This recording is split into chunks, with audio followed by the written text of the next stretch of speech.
Alright, it is 9:30 p.m. Eastern Standard Time. This is during serial test number 5. We have group sizes of 12, and cross-ceiling buffing outside of group is not enabled. So let's take a quick look at the map. We have a AD guild holding down Warden, keeping the DC back, trying to get the scroll. At the same time, we have DC sieging for Ash in a different group. We have DC attacking Bleaks in a different group. We have AD and EP fighting over the hammer, sitting on the bridge. Apparently there's a forward camp on the bridge as well. So we should be experiencing relatively heavy primetime lag, as it would be on a Friday evening. So I just wanted to try to take a resource. Let's see how this goes. Ping, although the meter really doesn't mean much. It says it's around 150, which is the normal. There's light attacks that failed to go off there. Potion worked. Dizzy stuttered a little bit. See, it's going through spurts of acceptable, like every maybe 3 seconds it seems to stutter slightly. Like right there, it didn't go off. But then right here I can animation cancel like I would be during like non-prime time. Right here the game feels perfectly fine. Zero lag at all.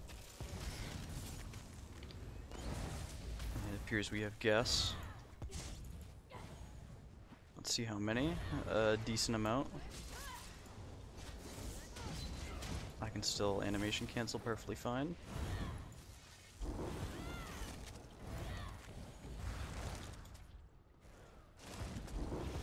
I bet this guy's using proc sets or something. It's gonna be boring to fight.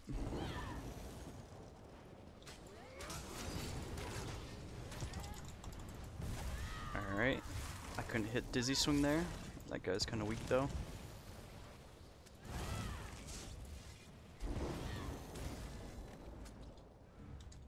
Pop my food. They're getting bored and running back to their group. They have continuous attacks, so if they all came in here, I'd probably have to just run away.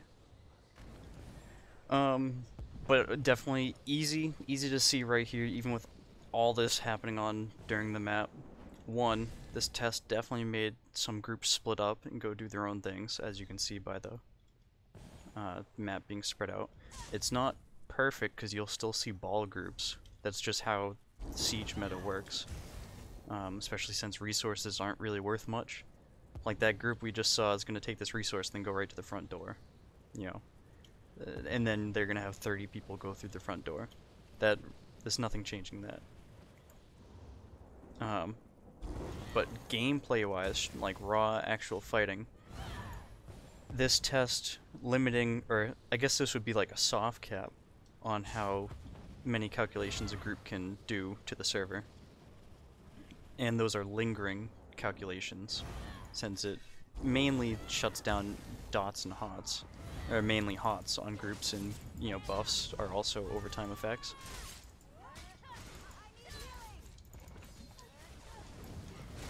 So all this is working as it should. Oh, that was a little, never mind. That was a little lag there. But the gameplay, my inputs feel pretty fine. I mean, right here it's just not working. And then it starts to work again. And then it stops, and it starts again. So the lingering constant lag seems to be gone. Which is mostly, I think, due to the HOTS and overtime buffs. Not staying on 50 plus players at the same time. That's for sure. But I think, like we saw with the AoE test, the burst lag caused from groups fighting, like the hammer. I mean, there's probably like 30 dudes hitting this guy, right in this little ball. So there's a good chance if 30 AoEs are going off, it's going to lag the server, for sure. And this test number 5, stopping cross-healing, buffing, isn't going to do anything to stop that kind of lag. Which is why I want to point towards those random bursts where the game feels perfectly fine, and then out of nowhere it stops working. And then it's perfectly fine, and then it stops working. this seems like there's almost these massive spike waves, which is probably, I'm going to point my finger towards this massive group probably hitting each other at the same time. You know, if you get 60 people hitting each other all at one instance when they all run in the front door, there's going to be a spike of lag there. If you have like 10 of those people drop AoE ults, there's going to be a massive lag spike there. Which I think is those like random every 2-second bursts of lag during this test. This test definitely feels like the least intrusive, for sure. You know, for some reason we saw in the forums, a lot of people were complaining that they can't heal that one pug that's running around with, you know, like 5k health. Like, they can't heal brand new players that want to solo. If someone starts the game and wants to solo, it's their choice. Let them solo. They decide to go off on their own. It's not that hard or that complicated to type looking for group. I'm going to try to get inside this keep and see how it's going. So I think it's perfectly fine to allow solo players to go out and play solo. And not only that, but how this change is, or how this test works, it also allows for other skills like Healing Ward to be used by solo players. If I ran around with Healing Ward right now on a mag tune, the problem is my heals that I'm paying for might go on random pugs and not even me. So it's like I'm paying for someone else or some other idiot to run around and get heals for free. Where if, with this test, if I ran around, those heals would only go into my character that I paid for. Here's an example. There's a sizable enough group. There's definitely more than 12 players here. And look, they're all about to start going in, doing AoEs. I'm just going to sit here and spam Vigor so we can see. They're now rushing in all at the same time, by the way. I don't know what that was about. And now we're seeing the burst of lag. There's Vigor not working. It's working. Let's see if I can get a look inside. FPS is definitely dropping due to all the AoEs. It's another thing I wish that person killed themselves. It's another thing I wish we could tone down. If there was a way to reduce the amount of effects we render. So now you can see the back flag back there is a mess. Of course I'm gonna get spammed down by procs and other random shit.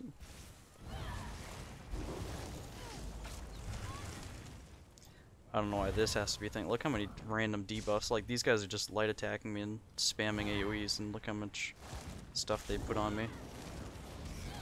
This guy's just gonna be annoying. Just gonna walk away from him.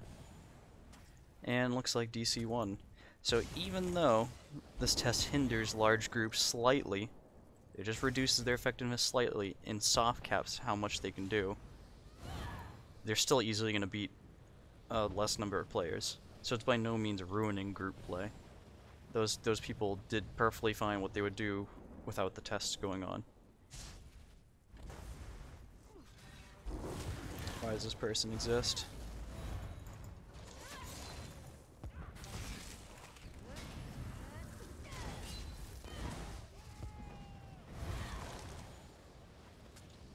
Oh, he has the fun ult where I just have to wait a whole 20 seconds or whatever the duration is. Now he's gonna go full defensive till he gets his ult again.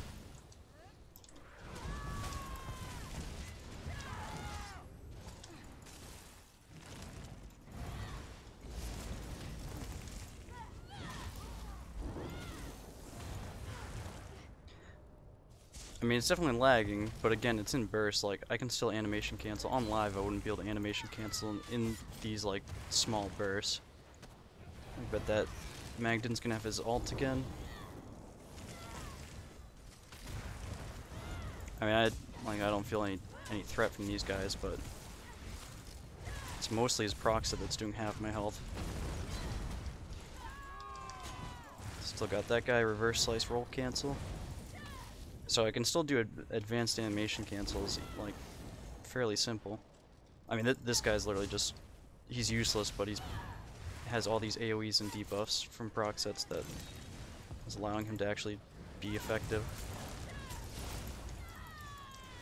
I mean, he doesn't even know how to walk around. He's like a newborn deer. This guy's just a health tank. So I mean, it's definitely playable.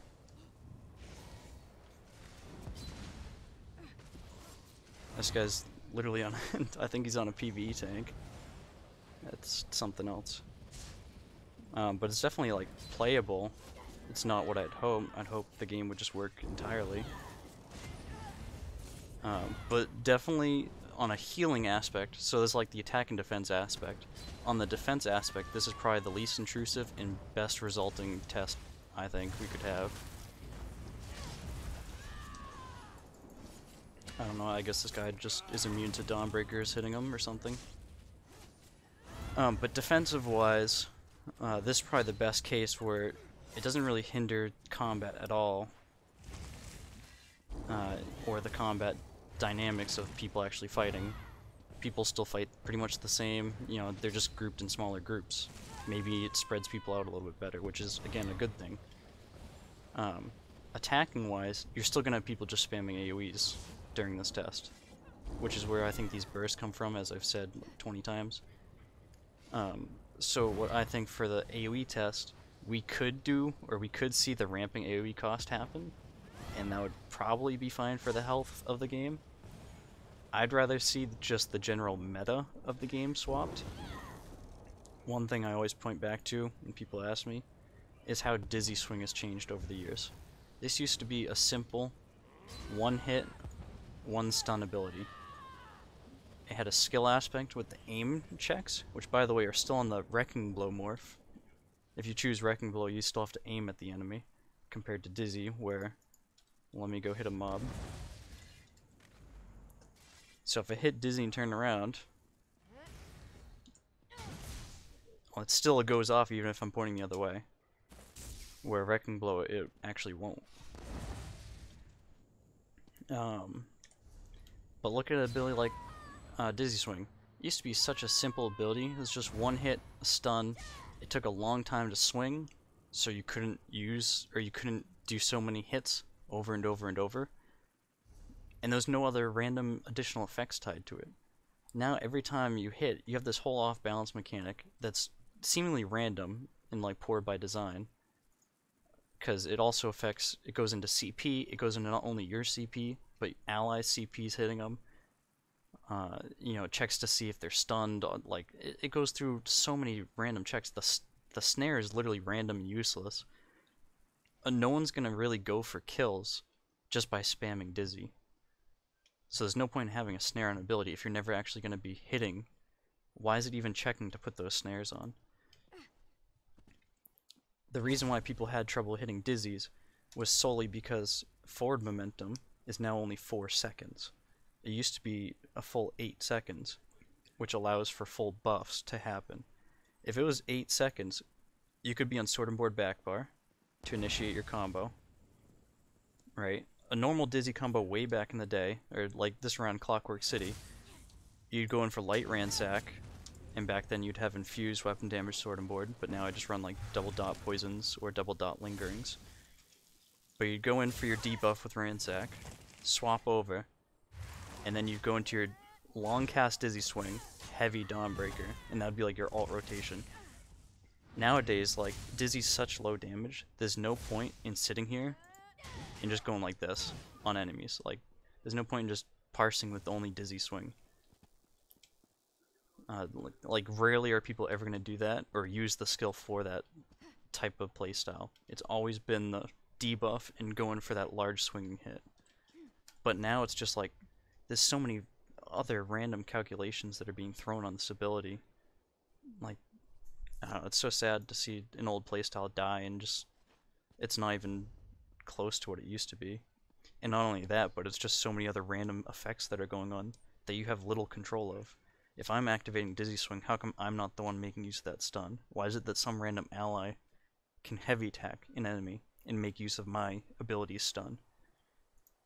And it's a single target. To me, that doesn't make sense. You know, and then it throws my combo off because some other random guy light attack or heavy attacked the enemy I'm hitting. And then the enemy is standing up and blocking, going defensive because he just came out of stun. Now I go to drop my ult because that's what my rotation was going to be. Now my ult gets blocked. So it can be counterproductive for like what I'm trying to do. Um, and the reason why the snare is pointless was because the only way to make it easier and easier to hit dizzies is to have more consistent speed between you and your enemy. Throughout all the years I played since the launch of the game, it's always been easier and easier to use Dizzy Swing the faster you are. And anytime you have immunity to snares, which is why I always used like Berserker's Rage, because it gave you 8 seconds of immunity, it's always exponentially easier to hit enemies, just because you can consistently be within the range of them during the whole cast time. But the snare is just random, and then when people get snared, they like to panic and dodge roll. Dodge rolling is like the bane of existence for Dizzy. So it's just like, you can see how so many abilities, even a simple basic ability like Dizzy Swing, has just been so overly complicated over the years for no reason other than to be new and innovative. I'm doing air quotes here for the like game or the like, I don't know, the overall design of combat. It's just, it's a single target ability that's supposed to stun and be a heavy hit after a long cast. That's as simple as it needs to be. It doesn't have need to have a weird time effect. It doesn't have need to have a back-end stun that happens randomly. It doesn't need to have a back-end snare that happens randomly during some cooldown that you can't keep track of on an enemy during a 50-man Zerg. Like, there's no way anyone's going to keep track of all that. Just make it a simple ability. Get rid of all those unnecessary calculations. And this is a single target. The meta isn't even towards single targets anymore, which is why we're seeing the AoE tests, because half the people in there are spamming AoEs like Brawler, or Caltrops, or Bombard. You know, we get great people to run around and spam Bombard because they can spam this and do Snare debuff and Root. Then you have people to spam Poison Inject, and then you have people wearing proc sets that go off poisons, and then those proc sets go off. And then you have effects on everyone, because now there's AoE proc sets too. So, like, there's so many things that are just overloaded. Poison Inject stayed roughly fine over the years. I mean, it's pretty much been the same. But there's just, you know, so many things that are overloaded, and there's not even, like, counters. If we want to get into, like, snares and how snares and roots perform, I mean, you have all these people that just sense Murkmire because of the Somerset release of Swift Jewelry. During Murkmire's OS, decided to essentially ruin the whole fluid movement system in the game. So all movement buffs are now like 4 seconds or less. You have Race Against Time, which is 2 for immunity, snare immunity. Now you have all these short-term, like, it's like stop-and-go traffic when you play PvP. So you get these massive group fights, and there's so many people just standing still, eating AoEs and dots and hots. You have all these calculations that are just going to obviously build up. Just having people slow and get stuck in chokeholds because there's really no counters for them to, like, use. Like, no one's going to press forward momentum every 4 seconds. Because by the time you press forward momentum, that cast uses 1 second, and then by the time you get to your third ability, you're just going to get snared. You can't, it's going to be, like, it's very hard to do forward momentum and then perfectly get a combo off into an ult, and line that up with a buff like Clever Elk, a buff like 7th Legion, your infused weapon damage buff, your poisons to go off. There's way too many things to line up there to make full use of those 4 seconds, and it just makes combat feel slow and almost out of your control if people want to just spam roots. Which is why if you see in my builds, almost all the time, if I go on my back bar, I'm just holding block. If I get snared, I'm just going to do this, because they're not going to kill me during this. Hold block and streak over here. It's just so much easier. Before, I used to play like bow, roll, dodge. You know, I played Bosmer, so I'd be on the front bar, I'd cast forward momentum, roll, swap, and then sprint around with my bow speed. Forward momentum goes down, I pop it again, roll, swap, and run around with bow. But now, there's no point in doing that, because you're just going to get snared and rooted off cooldown.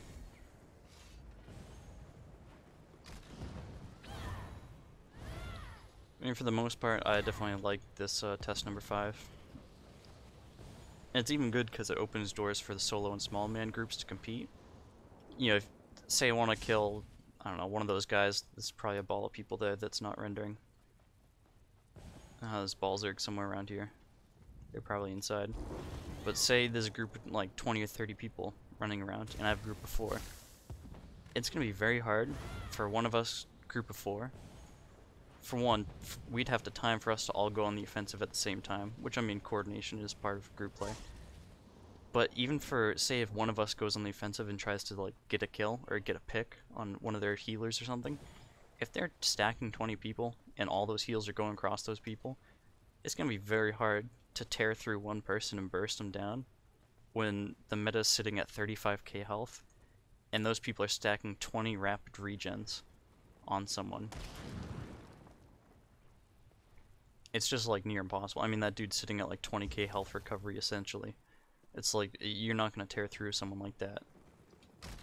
Where this test, you know, if those people are split up into two different groups or 3 different groups, you know, there's a good chance that person only has like 3 or 4 rapid regens on him now.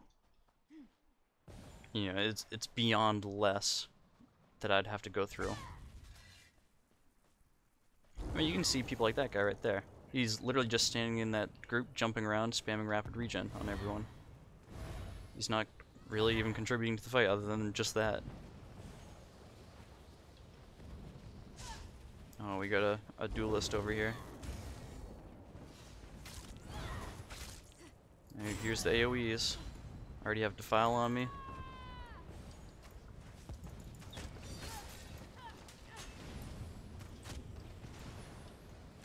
He's gonna run back to his group when my Dizzy Swing finally hits. Roll. Seat. I go on my sword and board block. There's an EP attacking me too. Oh no, he's actually helping. Yeah, so I mean, I hope in the video it shows, like, you can see my inputs. They go off. I can animation cancel just as I normally would in combat. I'm gonna be posting some more videos of, during this test. I was running around with a group fighting a bunch of people, not in prime time. Oh good, he has corrosive. I guess I'm just gonna walk away now. It's cool he has an ult. It just makes me wait another 20 seconds.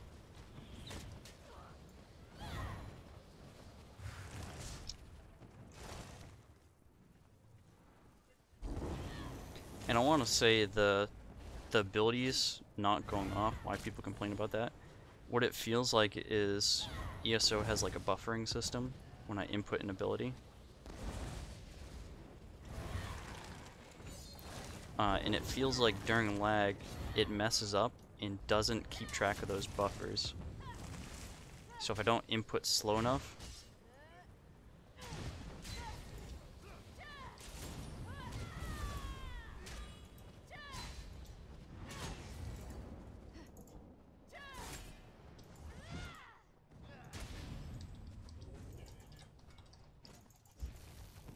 I actually can't hit this guy. I'm stuck in sprint bug or something. I just can't hit this guy. Alright, I'm over it. Yeah, but it feels like during lag, the reason why people complain about input delays and abilities not going off, it feels like ESO is built with a buffering system, so if I make 2 inputs, it will keep track of those inputs in that order. So if I do like, you know, hurricane bound armaments, it should hurricane and then bound armaments right afterwards. You know, it works with all the other interactions too, like, you know, bound light. You know, as long as you press them in order, it will queue them up in that order to go off. But it feels like during lag, it forgets those. Like the queue system doesn't exist suddenly anymore. How I have found to play in lag and get past it is simply just waiting to watch the visual cues. It's like almost playing Dark Souls or something. You know, you do a heavy attack, wait for that animation to finish, then input a dodge roll, then do a light attack. There, it went off. Now I can bash. You know, like, you watch for those visual cues and then do your inputs. Just imagine the whole queue system happening, like you would queue up songs in like Spotify. Just imagine if the queue system no longer existed and you just had to manually put in those inputs once the song ended. Anyways, I hope that explained a lot with this test. And I guess thanks for watching this through if you did.